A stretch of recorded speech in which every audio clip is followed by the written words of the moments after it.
My mother, Marilyn, humiliated me during her retirement speech. So I revealed her secret affair, shattering the celebration in front of the mayor and her superiors. My name's Noah, I'm 32, and if you want to know what it's like to carry a lifetime of resentment while still forcing a smile, imagine being the mistake your mother toasts at her farewell party. This happened last Friday. Marilyn was retiring after nearly 40 years in education. Local news once called her an elementary school vice principal, later a principal, and eventually a community icon. The event drew a crowd: former colleagues, students, family, neighbors, and my older brother, Lucas, the perfect son. He was a former star athlete, now a financial advisor with a wife, 2 kids, a golden retriever, and all of our mother's affection. Growing up, Lucas was the dependable one, the leader, while I was the quiet kid who asked awkward questions at dinner and never quite fit in. I didn't follow the family mold. No sports, no corporate career, no suburban life. I worked in digital media, freelancing or remote, always traveling, sometimes aimlessly. They saw me as odd, a misstep. The party took place in a golf club's elegant ballroom, complete with a lavish buffet, a string quartet, and a looping slideshow. The screen flashed images of Marilyn with students, teachers, PTA events, holiday gatherings, and award ceremonies. A few photos included Lucas and me, mostly from childhood, but whenever my face appeared, the slides seemed to skip faster. I felt the evening's tone the moment I arrived. Marilyn brushed a kiss on my cheek and said, "You look decent for once, Noah," before turning to greet the mayor. Lucas clapped my shoulder and said, "Good to see you, little bro," as if I hadn't just flown from Barcelona for this. The speeches started halfway through dinner. A former colleague shared warm anecdotes, earning light applause. Then Lucas took the mic. "It's rare for a mother to impact so many lives," he said, "and still raise 2 great sons, well, one at least." The room chuckled politely. He glanced at me, smirking as if it were all a jest. I sipped my water. When Marilyn took the stage, her hair neatly styled, her floral blazer matching the decor, she beamed at the crowd. "I've dedicated my life to shaping young minds," she said, "and I'm proud to have raised 2 wonderful boys." She paused, her lips curling into a familiar smirk I'd loathed since childhood. "And 1 mistake." The room roared with laughter. Lucas laughed hardest, nearly clapping. "At least she's finally honest," he said. I just smiled, because I was ready. This wasn't my first slight, not even close. Every family trip was an exercise in being tolerated. Christmases brought me a generic mug and a seat at the table's edge. Last Thanksgiving, they forgot my walnut allergy and served pecan pie to everyone but me. This year, my birthday got a group text at 11 p.m. Lucas sent a thumbs-up emoji. But tonight was my moment. I'd brought a small blue gift bag, unassuming, and tucked it under the stage before dinner. No one noticed. I stepped forward, gently taking the mic from Marilyn's hands. She smiled as if I were a child about to perform a silly act for attention. "Mind if I share my gift first?" I asked the room. The crowd quieted, more out of courtesy than curiosity. I pulled a small remote from the bag. "I thought I'd add to the slideshow," I said casually, pressing a button. The screen flickered. The image of Marilyn with a student's award vanished, replaced by a scanned email from 5 years ago. My father's name was in the subject line with a stark message below. "Marilyn, I can't keep this up. You lied. You said he was mine, but the test proves Noah isn't." The room gasped. My father, or the man I'd called Dad for 32 years, dropped his fork. Marilyn's face drained of color. Lucas stopped laughing. I clicked again. A PDF appeared, a paternity test, dated, signed, and official. I stayed silent, letting the room absorb it. Faces shifted, some confused, some horrified, others already whispering. I stood there, mic in hand, savoring the quiet like a cool breeze. This wasn't just about DNA. It was about 32 years of chasing scraps of approval from a woman who resented my existence, and a family who treated me like a punchline. This was just the start. I paused, letting the weight sink in for everyone who'd laughed moments earlier.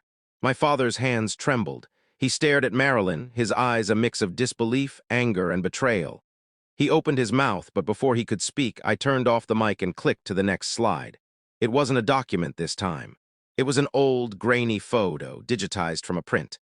Marilyn, in her 20s, sat on a beach blanket with a man no one recognized. Not my father, not anyone they knew. But I knew him. She wasn't wearing her wedding ring. She grinned widely, hair tousled by the wind, sunglasses perched on her head. The man's arm was around her waist, his chin on her shoulder as if he belonged there. Not a fling, but something more. The date in the corner, March 1991. 11 months before I was born, I didn't speak. I didn't need to. I let the image linger, raw and exposed. The room was still. Even the waitstaff froze. Forks hovered midair. A single champagne glass tipped over, clinking softly against the floor, but no one looked away from the screen. My father, Richard, stood so fast his chair tipped over. His mouth opened, closed, then opened again. "Who's that?" he demanded, his voice raw. Marilyn said nothing, unmoving. Richard stepped closer, staring at the photo like it was a specter. "Marilyn, who is that man?" Still she was silent, so I spoke, calm and clear. "His name was Eric, a substitute teacher at her school for a semester. They stayed in touch. She told him I was his, then she told you I was yours." Richard's head snapped toward me, pain flashing across his face. "How do you know this?" I pulled a folded letter from my jacket. "He wrote this to her in 2001. She kept it. I found it in the attic last year while helping her move boxes." I handed it to him. He hesitated, then took it, unfolding it with unsteady hands. As he read, his expression shifted from shock to agony to something darker. "You knew," he said, staring at Marilyn. "You knew all along, and you let me believe." His voice broke. "You let me raise him, pay for everything, sit through this." He gestured at the party, the decorations, the guests. "Richard, Marilyn's voice cracked, barely audible. "You lied to me for 32 years, he said, louder now, "and you let our son think he was the problem." I glanced at Lucas. He looked pale, like he was piecing it together in real time, his perfect world tilting. He stood.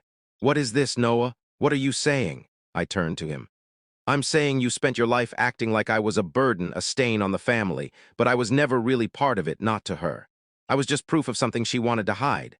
Lucas's mouth opened, then closed. No retort this time. No joke. I stepped forward, addressing the crowd. "You all celebrated her as a community hero, a champion of education. But here's the reality. She built that image by erasing parts of her life she didn't want to face, starting with me." The room was deathly quiet. A teacher friend in the back slipped out. Another followed. I clicked the remote once more. The screen went blank. No more slides, just me and the mic. "I didn't come to ruin a party," I said softly.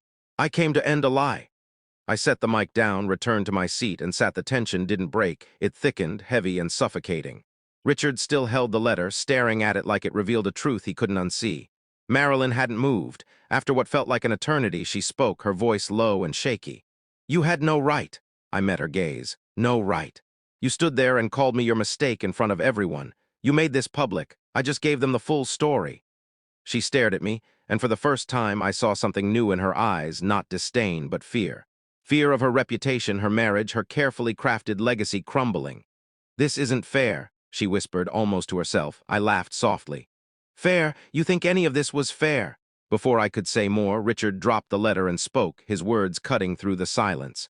"Get out." I thought he meant me, but his eyes were locked on Marilyn. The room was so quiet I could hear the hum of the air conditioning. "Get out," he repeated, sharper now, final. Marilyn opened her mouth to protest, but something in his gaze stopped her. "Richard," she tried, stepping toward him. "No," he said, stepping back. "You lied to me for over 3 decades. You let me believe he was my son. And I treated him like one, even when you didn't." Murmurs rippled through the guests. A few more gathered their things and left, some uncomfortable, others embarrassed for laughing earlier. Marilyn turned, forcing a tight smile, the kind she used to deflect complaints at school board meetings. "Everyone, this is just a misunderstanding." "Don't," I said, standing. "Don't rewrite this now. You lied to Dad. You pushed me out of every family moment. You let Lucas treat me like an outsider you pitied." Lucas flinched but stayed silent. Richard looked at me, not angry but hollow, older than he'd seemed an hour ago. "And you?" he asked. "When did you find out?" I took a breath. "Last year, before Thanksgiving. I found the test and letter in a box she asked me to move. I confronted her privately. She said it didn't matter, that I was lucky they raised me, like I was some charity case." He shook his head, almost in disbelief. "And you didn't tell me?" I looked down, then back at him. "I didn't know how. I thought about it countless times, but I saw how much it would hurt you to know." His shoulders sagged. "It hurt anyway," he said softly. My throat tightened, but I held his gaze. Across the room, Lucas straightened, pointing at me. "You planned this. You waited for her retirement to drop this. You wanted to humiliate her." I turned to him. "Like how she called me her mistake in front of everyone, while you laughed, that kind of humiliation." His jaw clenched. "You think I ruined the night," I continued. "I just told the truth. You just don't like how it reflects on you." Lucas stepped forward. You could have done this quietly, privately, but no, you wanted the spectacle. I nodded. You're right, I did want it public. Because every jab, every slight, every toast that made me the joke was public. For once, I wanted the truth to be louder. He didn't respond, his fists tight but still behind us. The dessert table sat untouched. A balloon tied to a chair had half deflated, sagging like it wanted to leave. Marilyn moved toward the exit, clutching her purse like a lifeline, her steps slow. She said nothing to me, Lucas, or Richard. The door closed behind her with a soft click. Richard turned to the remaining guests, only a few dozen now, silent and uneasy. "Thank you for coming," he said flatly. "The party's over." No one argued. They gathered their things and left. Some gave me pitying looks. Others avoided me like I was toxic. I didn't care. Lucas left without a word, his wife trailing behind, looking more confused than angry, perhaps wondering what secrets her own life held. Then it was just Richard and me with waiters clearing plates in the background. He sat rubbing his forehead like the weight was too much. I sat across from him. "You okay?" I asked cautiously. He didn't look up. "I don't know." A long pause followed.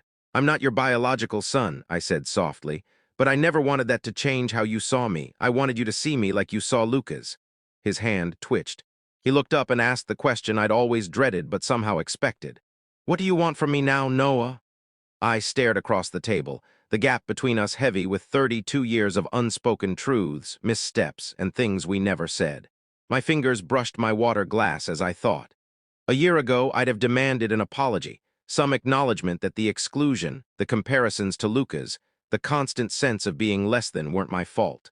I'd have wanted him to admit he should have noticed. But now, with the party in ruins and the truth laid bare, I didn't need that anymore. I didn't want his defense or his pity. "Nothing," I said simply, his brow furrowed. "Nothing. I don't want anything, not money, not sympathy, not a redo. I'm not here to be claimed. I just needed the truth out there. I needed you to know." He studied me, searching for anger or hidden motives. Maybe he expected me to beg for a relationship, for reconciliation. Instead, I sat quietly, hands on the tablecloth. "You could have told me privately," he said, echoing Luca's. "You had time." I nodded. "I could have. But it would have been buried like everything else. She'd have cried, Lucas would have called me ungrateful, and you'd have defended her. You know it, I know it." He didn't argue. I leaned forward. Every time I spoke up, I was told I was too much, too sensitive, too dramatic. Every time I asked why I was left out, someone laughed it off or changed the topic. I was always the problem. Silence stretched between us. "I'm not trying to hurt you," I said softly. "I just spent my life wondering what was wrong with me. The truth is, I wasn't the broken one. It was always her." Richard's eyes glistened. He looked down, gripping his chair. "I remember," he said quietly.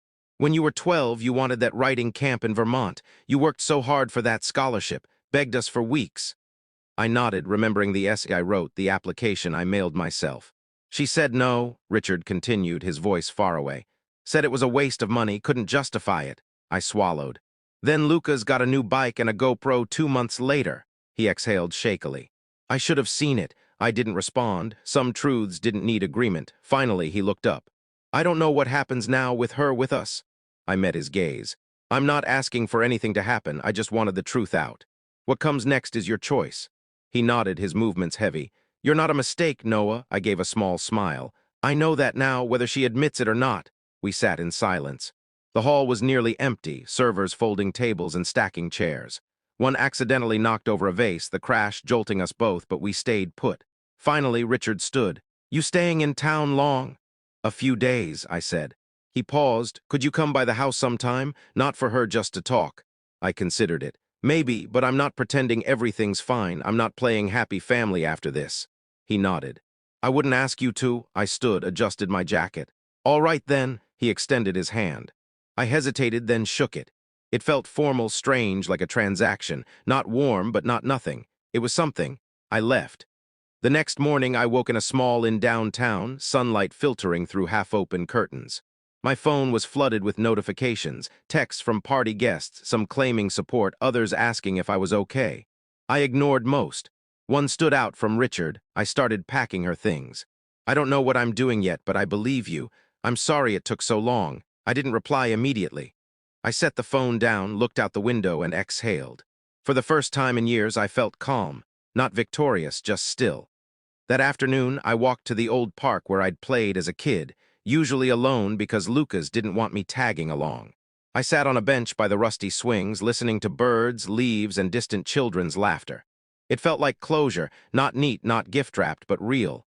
The truth was out. They couldn't pretend anymore. Days later, I flew back to Spain.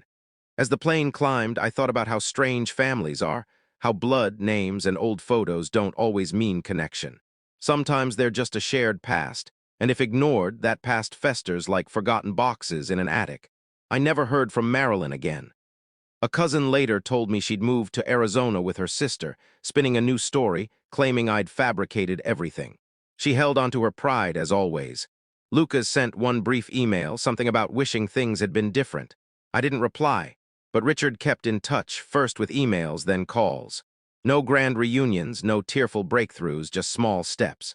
A quiet understanding grew, not the father-son bond of duty or tradition, but something honest, built on respect, and a shared truth we couldn't quite name. It wasn't perfect, but it was enough. Sometimes that's all there is.